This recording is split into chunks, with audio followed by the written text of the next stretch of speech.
नहीं, मैंने जैसे अभी अभी कहा कि पिछले कुछ दिनों में हम लगातार ये देख रहे हैं कि महाराष्ट्र का अपमान होते जा रहा है। एक तो जब से ये मिंदे सरकार महाराष्ट्र में आई है उसके बाद लगातार सिलसिला जारी है कि महाराष्ट्र से एक एक करके उद्योग बाहर जा रहे हैं, उद्योग बाहर जा रहे हैं, इसमें कमी पड़ रही है। इसलिए हमारे जो राज्यपाल महोदय, मैं उनको राज्यपाल महोदय नहीं कहूँगा आपसे, क्योंकि राज्यपाल पद का आदर करना चाहिए और जिसका आदर मैं करता हूँ, लेकिन इस व्यक्ति कोश्यारी बार बार महाराष्ट्र के खिलाफ या महाराष्ट्र का अपमान करते जा रही है। कुछ दिनों पहले उन्होंने हमारे सावित्रीबाई फुले के बारे में कुछ गलत कहा, उसके पहले मुंबई ठाणे में रहने वाले मराठी लोगों का अपमान किया, और अब तो हद हो गई। हमारे जो दैवत है छत्रपति शिवाजी महाराज, उनको उन्होंने पुराने आदर्श कर उनका उल्लेख किया। ये पुराना आदर्श क्या होता है?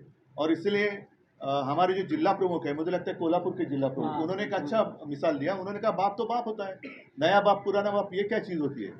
तो ऐसे जो लोग होते हैं इनको तुरंत यहाँ से हटाना चाहिए। और मैंने जैसे कहा कि अब एक दो विषय पर विवाद या चर्चा हो रही है।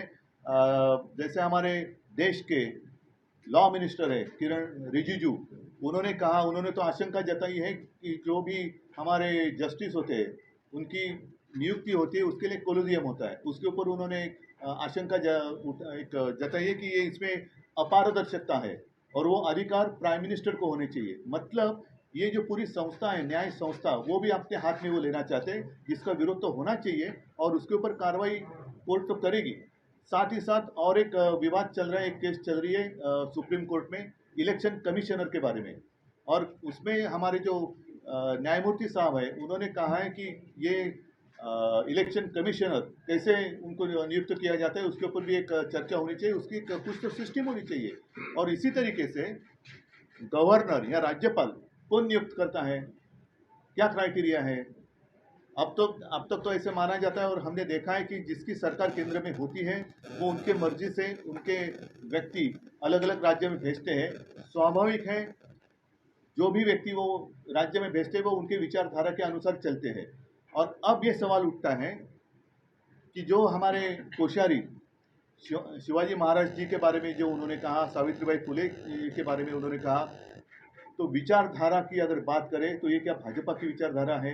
ये थोड़ा कम हो रहा है या इससे शायद नज़र हट जाए, इसलिए हमारे जो पड़ोसी राज्य है उसके जो मुख्यमंत्री है बोम्मई, ऐसे लगता है कि उनके शरीर में भूत ने प्रवेश किया है, अंगात भूत है तो म्हणतो ना। और क्या कैसे पता नहीं, हमारे 40 गाँव पर उन्होंने दावा ठोक दिया। तो क्या महाराष्ट्र में लोग रहते नहीं है? महाराष्ट्र में क्या हिम्मत नहीं रही? बाकी महाराष्ट्र का स्वाभिमान वगैरह हमने कुछ छोड़ दिया? और ये ऐसे कोई भी आएगा और हमारे खिलाफ कुछ भी बकते चले जाएगा, ये अभी बर्दाश्त नहीं होगा। और इसलिए मैंने कहा कि अब समय आया है, ये सारी जो बातें हैं हम अनदेखी करें तो शायद आगे जाकर हमें कुछ दिखाई नहीं देगा। तो अब समय है, और मैं आपके माध्यम से जितने सारे महाराष्ट्र के प्रेमी हैं, छत्रपति शिवाजी महाराज जी के प्रेमी हैं, फुले, शाहू, अम्बेडकर सब प्रेमी हैं, भक्त हैं, उनको मैं कहता हूँ चलो पार्टी बाजू में रखते हैं। अगर हमारा राज्य रहेगा तो हम रहेंगे। देश तो बड़ा है, देश तो रहना ही चाहिए, लेकिन राज्य की अस्मिता, राज्य का स्वाभिमान, उसको अगर ठेस पहुंचती है तो हमें इकट्ठा आकर उसका विरोध करना चाहिए। और कुछ दिन इंतज़ार करेंगे, 2-5 दिन इंतज़ार करेंगे। अगर ये जो पार्सल है वो आया था अमेज़ॉन से, वो अमेज़ॉन से वापस जाए तो अच्छा है, नहीं तो उसको वापस भेजना पड़ेगा और नई कोई काबिल व्यक्ति महाराष्ट्र में इस स्थान पर आनी चाहिए। अन्यथा हमें कुछ ना कुछ करना पड़ेगा। जैसे महाराष्ट्र बंद की बात हो या विराट मोर्चे की बात हो। नमस्कार, मैं हूं मानक गुप्ता। अगर आपको हमारा ये वीडियो पसंद आया हो तो इसे लाइक और शेयर जरूर करें, और हां, हमें सब्सक्राइब और फॉलो करना ना भूलें ताकि आप देश और दुनिया की कोई खबर मिस ना करें। तो जुड़े रहिए हमारे साथ और देखते रहिए News 24।